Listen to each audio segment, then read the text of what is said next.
감사합니다. 하나님의 섭리하심이라는 제목으로 말씀을 나누도록 하겠습니다. 제가 전주 북문교회에 온 지 얼마 되지 않았지만 우리가 가는 길 가운데에는 하나님의 섭리하심이 있음을 고백하지 않을 수 없는 것 같습니다. 우리가 사는 동안 우리의 부족한 모습 또한 분명히 나타나게 되기도 하는 것 같습니다. 그러나 결국은 모든 것이 협력하여 선을 이루도록 인도하여 주시는 하나님의 경륜이 있다는 것이 우리에게 얼마나 큰 은혜이며 위로가 되는지 모르겠습니다. 오늘 본문은 이러한 하나님의 경륜 앞에서 연약하고 부족한 우리들이 취해야 할 모습에 대해서 귀중한 메시지를 전해줍니다. 오늘 이것을 마지막으로 여러분과 함께 나누고자 합니다. 오늘 본문이 나오는 사건은 바울과 바나바가 2차 전도 여행을 다니던 가운데 일어난 일입니다. 1차 전도 여행을 마치고 출발지였던 수리아 안디옥 교회로 돌아와서 선교 보고를 한 후에 다시 2차 전도 여행을 떠난 것이죠. 이 과정 속에서 우리의 생각과는 다른 하나님의 계획과 섭리하심을 볼 수가 있습니다. 먼저 사도 바울과 바나바 이들의 복음에 대한 열정을 한번 들여다보고자 합니다. 이들의 행적에는 영혼을 사랑하는 사랑이 깊이 스며 있습니다.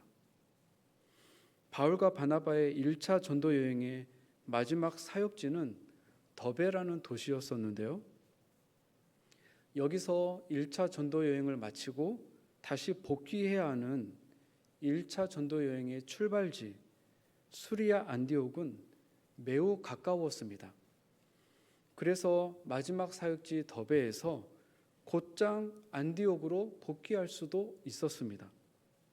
그런데 바울과 바나바는 지금까지 개척해왔던 교회들을 다시 역순으로 방문하면서 복귀합니다. 다시 성도들을 찾아가서 격려하며 순회하면서 돌아오는 것이죠. 심지어 그 도시들 가운데에는 사도 바울이 돌에 맞아서 죽음 직전까지 갔던 도시도 있었습니다. 보통 트라우마라고도 하죠. 자신에게 큰 충격과 상처를 준 것에 대해 심리적으로 불안 증세를 보이는 것입니다. 그러나 사도 바울은 자신의 상처나 아픔을 개의치 않고 다시 자신에게 돌을 던져 죽음 직전까지 가게 했던 도시로 들어갑니다. 그리고 교회를 격려합니다. 골로새서 1장 24절을 보면 나는 이제 너희를 위하여 받는 괴로움을 기뻐하고 그리스도의 남은 고난을 그의 몸된 교회를 위하여 내 육체에 채우노라 라고 고백했던 사도 바울의 마음을 잘 엿볼 수가 있는 것 같습니다. 이렇게 역순으로 돌면서 최종적으로는 자신을 파송했던 수리아 안디옥 교회로 복귀한 바울과 바나바는 하나님께서 역사해 주신 이방 선교의 결과들을 보고하였습니다. 이 보고를 통해서 여전히 선민 사상을 가지고 있던 폐쇄적인 유대인 성도들에게 인식의 변화를 주게 됩니다. 그리고 이와 함께 예루살렘에서는 이방인 출신 성도들이 할례를 받아야 하는지 받지 않아도 되는지에 대한 공의회가 또한 열리게 되었습니다. 성령님의 역사하심으로 인해서 구원은 외적인 할례가 아닌 오직 마음의 할례, 예수 그리스도의 은혜로 말미암아 받는다는 것이 공식적으로 선포가 됩니다. 이렇게 이방인 선교는 단지 이방인들의 구원 문제로만 끝나지 않았습니다. 오랫동안 폐쇄적이었던 유대인 성도들에게도 영적으로 성장하는 계기를 준 것입니다.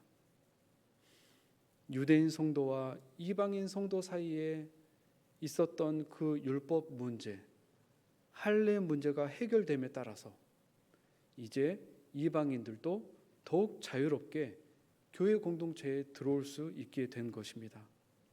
성도의 교제가 더욱 풍성해지고 깊어지게 된 것이죠. 이를 계기로 이방 교회의 부흥과 성장 또한 촉진되게 되었습니다. 로마서 11장 11절에서 12절 말씀을 보면, 그러므로 내가 말하노니 그들이 넘어지기까지 실족하였느냐? 그럴 수 없느니라. 그들이 넘어짐으로 구원이 이방인에게 이르러 이스라엘로 시기나게 함이니라. 그들의 넘어짐이 세상의 풍성함이 되며 그들의 실패가 이방인의 풍성함이 되거든 하물며 그들의 충만함이리요.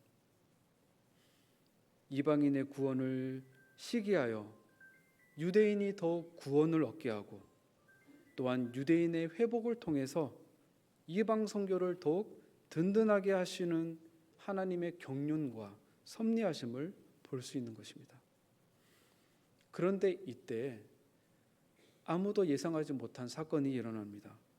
이 부분이 오늘 두 번째로 살펴보려고 하는 부분인데요. 그럼에도 불구하고 모든 것을 협력하여 선을 이루게 하시는 하나님의 경륜 또한 나타나게 됩니다. 이렇게 이방 선교에 대한 열정이 한창 솟아오르던 때에 바울과 바나바의 2차 전도 여행이 계획됩니다.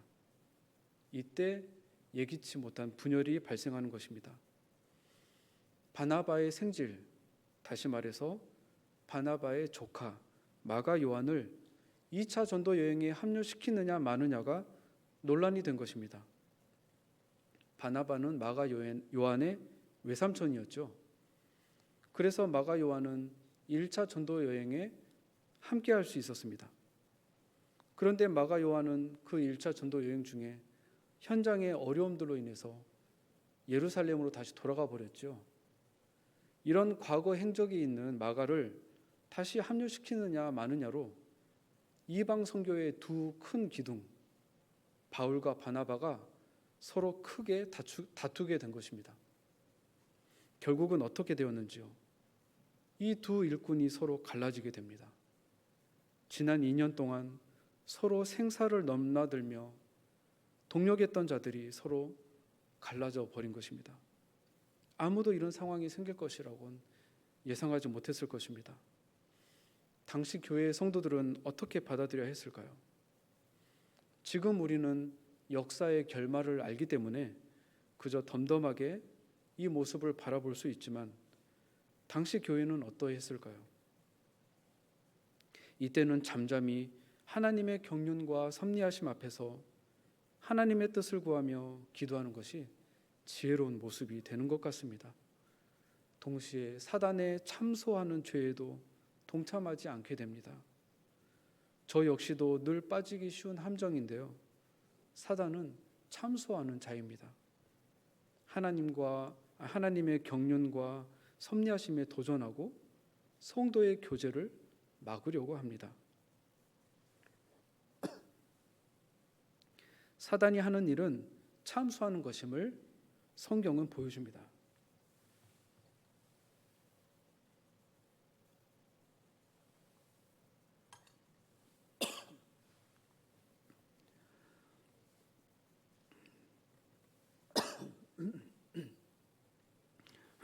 죄송합니다. 요한계시록 12장 10절 말씀을 다 같이 한번 읽어보도록 하겠습니다. 내가 또 들으니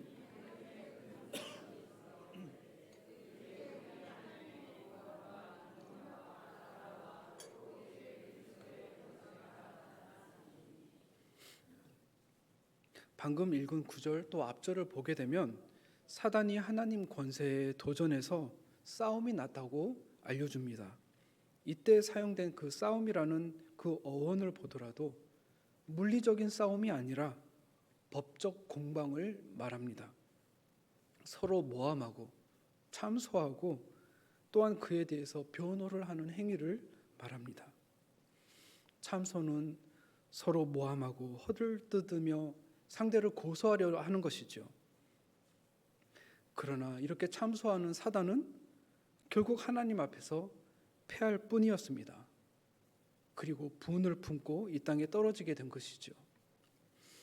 땅으로 쫓겨난 사단이 하는 일은 이제 성도 사이를 참수함으로써 서로 정죄하게 하는 것입니다. 이것이 성령의 교통하심과 성도 간의 교제를 방해하고 도전합니다. 그럼 교회가 어려울 때 사단이 참수하는 것을 이길 수 있는 방법이 무엇일까요? 방금 함께 읽었던 요한계시록 그 다음 절에 보면 그 방법이 제시되어 있습니다. 요한계시록 12장 11절을 또 다 같이 한번 읽어보도록 하겠습니다. 또 우리 형제들이 어린 양의 피와 자기들이 증언하는 말씀으로써 그를 이겼으니 그들은 죽기까지 자기들의 생명을 아끼지 아니하였도다. 사단의 모든 참소를, 그 싸움을 무력화하는 두 가지 방법을 말씀해 주십니다. 첫 번째는 예수 그리스도의 피이며, 둘째는 자기들이 증언하는 말씀입니다.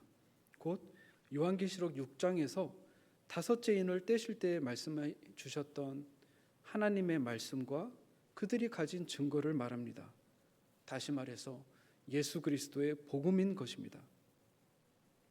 즉 우리를 고소하려고 하고 우리로 하여금 서로 참소하게 만들려고 하는 그 사탄의 모든 꾀임에서 승리할 수 있는 방법은, 그리고 교회가 든든히 서갈 수 있는 방법은 십자가의 대속을 완수하신 예수 그리스도의 피를 더욱 붙잡는 것입니다. 그리고 그 예수 그리스도의 피를 증거하는 것을 통해서 승리할 수 있다고 말씀하십니다. 죄와 사망을 무력화할 수 있는 것이 바로 예수 그리스도의 피와 복음 전파라는 것입니다. 이것이 믿음 공동체 교회가 세상 공동체와는 다른 본질적인 정체성이 됩니다. 우리의 싸움은 무력을 사용하는 싸움이 아니요 영적인 싸움이기 때문입니다. 따라서 바울과 바나바 역시 이러한 갈등으로 인해 서로 갈라지게 되었을 때 어떻게 극복했는지 그들의 이후의 행방을 보면 알 수가 있습니다. 사도 바울과 바나바는 그런 갈등에 조금도 흔들리지 않고 예수 그리스도의 피와 십자가의 복음을 증거하는 모습을 보여줍니다. 이것이 영적으로 싸움에서 승리하는 방법이 되었습니다. 이후 성경에 나타난 바울과 바나바의 행적을 살펴보겠습니다. 먼저 바나바를 보면 자신의 조카 마가 요한을 데리고 자기 자신의 고향이었던 구브로 섬으로 갔습니다. 그리고 그곳에서 전도 사역을 계속 이어갑니다. 그 기간은 마가 요한에게 있어서 바나바의 가르침 아래서 영적으로 성장하는 귀중한 시간이 되었을 것입니다. 지난 과오를 반성하고 영적으로 더욱 준비하며 성장하는 시간이 된 것이지요. 왜냐하면 그 이후 10여 년의 세월이 지난 다음에 디모데후서 4장 11절 말씀을 보면 로마에 갇혀있던 사도 바울이 그 마가를 다시 찾는 장면이 나오기 때문입니다. 사도 바울의 말년에 마가 요한을 자신에게로 데리고 오라고 하면서 그가 유익하다고 합니다. 마가 요한은 바울의 말년에 누가와 함께 사도 바울의 중요한 동력자가 되었습니다. 그리고 마가 요한이 이후에 우리가 잘 아는 마가복음을 쓰게 됩니다. 더군다나 바울이 순교를 당한 후에는 로마에서 계속해서 베드로의 사역을 또한 돕는 동력자가 됩니다. 베드로전서 5장 13절에서 보면 베드로는 마가를 내 아들이라고 부릅니다. 따라서 우리가 젊었을 때에는, 혹 아직 우리의 신앙이 연약할 때에는 마가처럼 넘어질 수 있습니다. 이때 사단과 같이 참소하는 죄에 동참해서는 안 되는 것입니다. 당장의 허물을 보고 정죄해서는 안 되는 것이죠. 그가 분명한 하나님의 자녀라면 여전히 그는 하나님의 크신 사랑 가운데 있을 것입니다. 그렇다면 그를 성장시켜 가시는 우리는 모르는 하나님의 경륜이 또한 분명히 있을 것이기 때문입니다. 그럼 갈등 이후에 바울의 모습은 어떠했을까요? 역시 예수 그리스도의 피에 집중하고 십자가의 복음을 전함으로써 사단의 참소와 갈등을 이기는 모습을 나타냅니다. 바울 역시 그런 분열의 아픔 속에서도 하나님의 복음 사역을 멈추지 않았습니다. 이 바울의 전도 여정들을 보면 하나님께서 모든 것을 협력하여 선을 이루시는 크고 놀라운 계획을 발견하게 됩니다. 바나바와 헤어졌던 바울은 먼저 실라와 함께 원래 계획했었던 소아시아 지역으로 떠납니다. 어떻게 해서 실라와 동행하게 되었는지는 자세히 나와 있지는 않습니다. 이렇게 바울이 2차 전도 여행을 다니던 중에 1차 전도 여행 때 돌에 맞아서 죽음 직전까지 갔었던 그 도시 루스드라 지역에 또다시 들어갑니다. 저라면 그런 아픔이나 고통이 있던 곳에는 가급적 안 가려고 했을 텐데 바울은 다시 들어갑니다. 그런데 그곳에서 하나님께서 놀라운 동력자를 만나게 하십니다. 젊은 디모데를 그곳에서 만난 것입니다. 오랜 기간 전도 여행을 하다 보면 체력적으로도 힘이 들기 때문에 여러 일들을 도와줄 수 있는 젊은 동력자가 필요합니다. 1차 여행 때는 중간에 돌아가 버렸던 마가 요한이 그 역할을 수행했었습니다. 그런데 2차 여행 때 그 역할을 대신해 줄 수 있는 젊은 디모데를 만나게 해주신 것입니다. 젊은 디모데는 바울의 1차 전도 여행 당시에 어머니와 외조모와 함께 복음을 받아들였던 것으로 보고 있습니다. 그리고 인격적으로 신앙적으로 아주 좋은 평판을 받으면서 자란 것으로 나타납니다. 그렇게 성장한 디모데가 바울의 2차 전도 여행 때 합류하게 된 것입니다. 그리고 사도 바울의 지도 아래서 또한 2차 전도 여행을 함께 다니면서 디모데가 어떻게 성장하게 되는지 그 이후에 성경에 잘 나타나 있습니다. 디모데는 훗날 사도 바울의 후임으로 당시 초대교회 가운데 중요한 위치를 차지하고 있던 에베소 교회를 담당하는 목회자가 됩니다. 두란노 서원을 운영하던 교회였죠. 우리에게는 실패처럼 보이기도 하고 때론 막힌 길처럼 보이기도 할지라도 하나님께서 인도하시는 경륜을 바라보며 오직 예수 그리스도의 피를 붙잡고 십자가의 복음을 더욱 증거함으로써 승리해 나가는 저와 모든 성도님들 되시길 소망합니다. 그리고 이렇게 예수님의 보혈을 의지해서 또한 십자가의 복음을 붙잡으며 나아가는 과정 가운데에는 우리에게 요구되는 자세가 있다는 것을 볼 수가 있습니다. 나의 비전이 아니라 하나님의 비전을 찾고 하나님을 경외하는 마음이 더욱 요구된다는 것입니다. 이 부분이 오늘 마지막으로 함께 나누고자 하는 부분입니다. 2차 전도 여행에서 사도 바울은 원래는 아시아 지역, 더 정확히는 소아시아의 서쪽에 복음을 전하기를 원했습니다. 그런데 오늘 본문 6절을 보면 성령이 아시아에서 말씀을 전하지 못하게 하시거늘 그들이 부르기아와 갈라디아 땅으로 다녀가라고 말씀하십니다. 사도 바울이 아시아에서 복음을 전하려고 하는데 성령님께서 그 길을 막으시는 것입니다.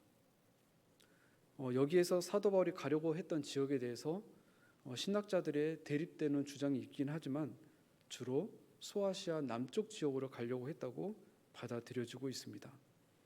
어찌되었든 소아시아 지역을 중심으로 사도 바울은 계속해서 사역하려고 했다는 것입니다. 하지만 어떻게 간섭하시고 막으셨는지 성경에 나와 있지는 않지만 성령님께서는 그 길을 막으셨습니다. 이때 사도 바울은 마음이 어땠을까요? 자신은 분명히 사명의 길, 복음의 길이라고 생각하고 걸어가고 있었습니다. 본문 7절을 또한 보면 성령님께서 길을 막으시자 사도 바울은 또 다른 길을 찾아서 자신이 본래 원했던 곳으로 가려고 재차 시도를 합니다. 무시아 앞에 이르러 비두니아로 가고자 애쓰되 예수의 영이 허락하지 아니하시는지라.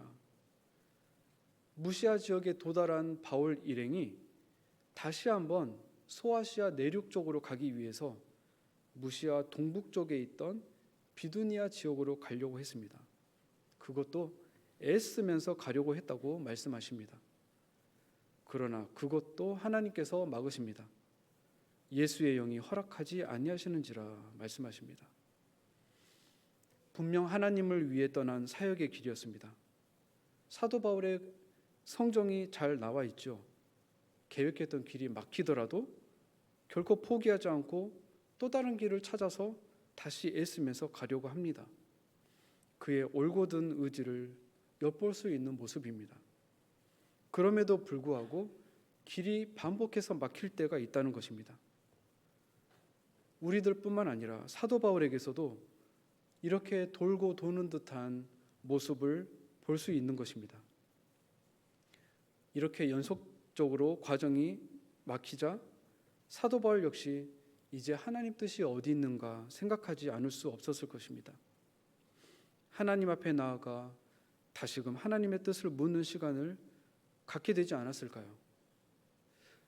왜 이런 방황하는 것처럼 보이는 시간이 필요할까 생각해 보게 됩니다. 그냥 단번에 길을 보여주시고 알려주시면 이렇게 도는 여정 없이 곧바로 갈 수 있었을 텐데 말이죠. 인간은 저마다 자신의 철학과 생각이 있을 것입니다. 사도 바울 역시 자신이 가고자 했던 분명한 목표 지역이 있었다고 말씀합니다. 그러나 이렇게 돌고 도는 과정을 거치며 다시 한번 선교의 주관자는 하나님이심을 바라보는 시간이 되어 갔을 것입니다. 그리고 선교의 열매들이 맺혀졌을 때 그 열매들을 보며 그 역시 구속사의 주권자이신 하나님께서 이루신 것임을 더욱 겸손히 고백하는 사도 바울이 되어 갔을 것이라고 신학자들은 해석하기도 합니다. 2차 여행에 앞서서 바나바가 다시 품으려고 했던 마가 요한을 사도 바울은 보듬지 못했습니다.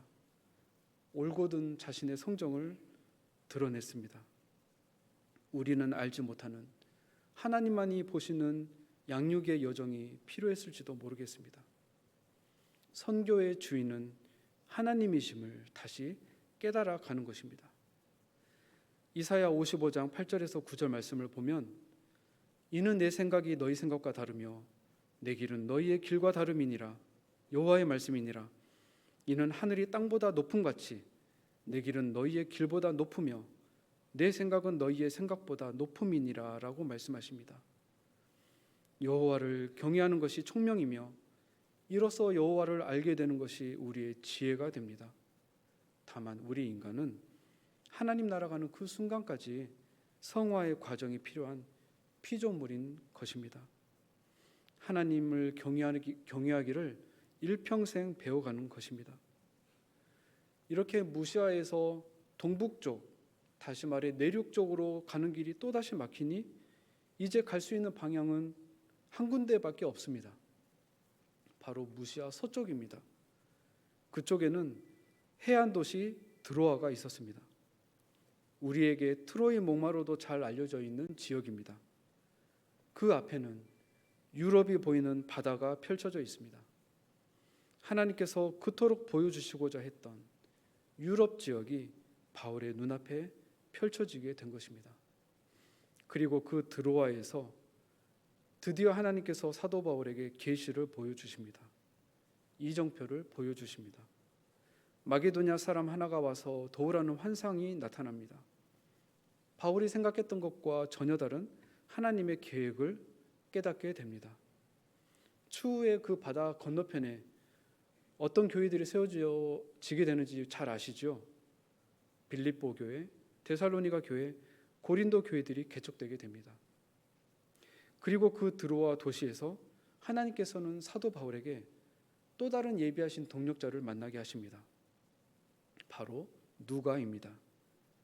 직업이 의사였던 누가는 바울이 로마에서 투옥당해 순교하던 그 마지막 순간까지 함께했던 동력자가 되었습니다. 그리고 오늘 본문이 있는 이 사도행전과 누가복음의 저자가 되기도 합니다.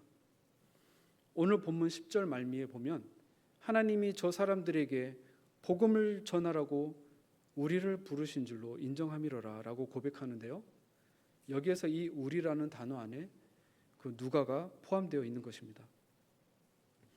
우리의 구속사를 이끌어 가시는 분은 삼위일체 하나님이심을 다시 한번 고백합니다. 저와 북문교회 또한 이 하나님의 섭리하심 속에 있음을 믿습니다. 오늘 본문 6절에서 10절에 이르기까지 성경은 사도 바울 일행의 선교 사역을 이끄시는 분을 가리켜서 성령, 예수의 영, 하나님, 이렇게 삼위일체 하나님으로 다양하게 표현합니다. 우리를 향한 그 구속사의 주체는 삼위 하나님께 있음을 알려주시는 것입니다. 사람의 생각으로 다 이해할 수 없는 하나님의 섭리가 있다는 것입니다. 그럼 우리가 해야 할 일은 명확한 것 같습니다. 어떤 상황이 오더라도 예수 그리스도의 피를 붙잡는 것입니다. 오직 예수 그리스도의 피 묻은 십자가를 전할 때 사단의 모든 참소를 무력화하게 되는 것입니다. 이 일에 집중할 수 있는 저와 북문교회 되기를 소망합니다. 이것이 오늘 본문이 우리에게 보여주시는 하나님을 경외하며 그 뜻에 순종하는 지혜가 될 줄로 믿습니다. 사도 바울조차도 때론 인간의 부족함과 연약함, 인간의 한계를 보여주었습니다. 그래서 나의 뜻이 아니라 하나님의 뜻을 구하는 겸손한 자세와 지혜가 늘 요구됩니다. 간절히 소망하기는 우리들의 마음 가운데 다만 영원 구령의 열정이 견고히 서 있기를 소망합니다. 마지막 때에 주님의 자녀들이 사단의 모든 속임에도 이길 수 있는 방법, 어린 양의 피와 자기들이 증언하는 말씀이라고 말씀해 주십니다. 구약에서 신약에 이르기까지 관통하는 바로 그 주제, 예수 그리스도입니다. 하나님께서 우리들에게 하나님께서 선하시고 뜻하신 그 계획을, 그 비전을 보여주시길 간절히 소망합니다. 그리고 하나님께서 그 비전과 이정표를 보여주실 때 우리 역시 사도 바울과 같이 즉각 인정하고 순종하길 원합니다. 나의 계획을 품고 돌고 도는 것이 아니라 하나님이 원하시는 비전을 향해 나아갈 수 있기를 간절히 소망합니다. 그래서 얼마 남지 않은 이 세상 가운데 살면서 주님이 보여주시는 그 이정표에 집중하는 삶을 통해서 놀라운 복음의 열매들을 풍성히 맺혀가는 저와 전주 북문교회 되기를 간절히 소망합니다. 말씀을 마무리하겠습니다. 때론 우리 인간은 넘어지기도 하며 연약함을 나타낼 수도 있는 것 같습니다. 마가 요한도 그랬고 사도 바울 역시 막히는 길의 여정을 보여주기도 했습니다. 그럼에도 놀라운 것은 그러한 우리의 연약함과 부족함에 하나님의 구속사는 조금도 지장받거나 방해받지 않는다는 것입니다. 놀라운 신비와 같이 하나님께서는 당신의 구속사를 섭리 가운데 이끌어 가십니다. 우리 가운데 있는 하나님의 경륜을 신뢰하면서 하나님이 주시는 마음으로 오직 우리가 할 일, 오직 예수 그리스도의 피와 그 어린 양의 피 묻은 십자가, 복음을 전하며 나아가길 소망합니다. 복음의 여정 가운데 승리가 있고 열매가 있습니다. 하나님을 신뢰하는 마음으로 서로 바라보면서 응원하면서 영원 구원을 위해 앞으로도 함께 하나님을 경외하며 나아가는 저와 우리 전주 북문교회 되기를 마지막으로 다시 한번 간절히 소망합니다. 기도하시겠습니다. 우리의 구원자, 참 목자 하나님 아버지, 감사합니다. 우리의 연약함과 부족함에도 불구하고 생명의 길, 의의 길로 인도하여 주시니 감사합니다. 주님의 뜻이 어디에 있는지 늘 구하며 나아가길 소망합니다.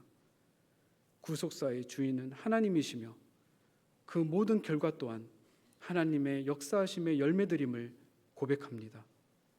기도보다 앞서지 않게 하시며 말씀보다 세상의 가치를 따라가지 않게 하여 주시옵소서. 오직 말씀과 성령의 임재 안에 거하게 하시고 오직 우리가 붙잡으며 추구해야 할 예수 그리스도의 피와 복음의 증거에서 떠나지 않는 우리 교회 성도님들 되게 하여 주시옵소서. 환난과 공고에도 우리에게 주신 사명을 잃지 않는 우리 모두가 되길 소망하며 우리의 능력, 생명의 길 되시는 예수님 이름으로 기도드립니다. 아멘.